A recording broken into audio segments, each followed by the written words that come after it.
Ang sarap ng ulam nito, crispy sa labas, juicy sa loob at siguradong mapapa-extra rice ka. Tara, lutuin natin ang crispy buttered pork chop. Hiwaan lang ng konti ang magkabilang gilid ng pork chop para hindi ito mag-core habang piniprito. Kumuha tayo ng paper towel para patuyuin muna ang karne bago lagyan ng pampalasa.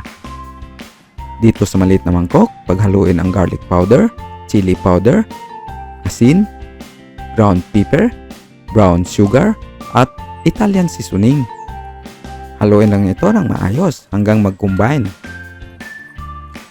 Pahiran muna ng kunting oil ang magkabilang side ng pork chop para dumikit ng mabuti ang seasoning.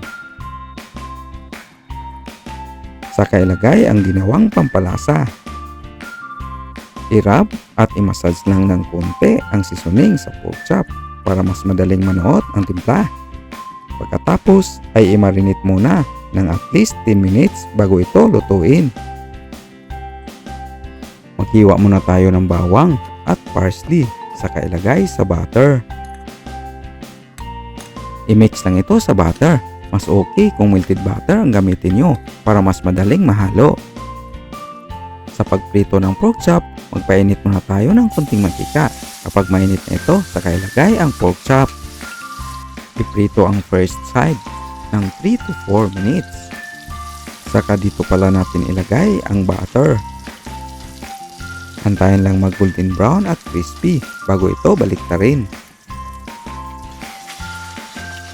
Pagkatapos baliktarin ang pork chop, pahiran din ito ng butter na may bawang at parsley.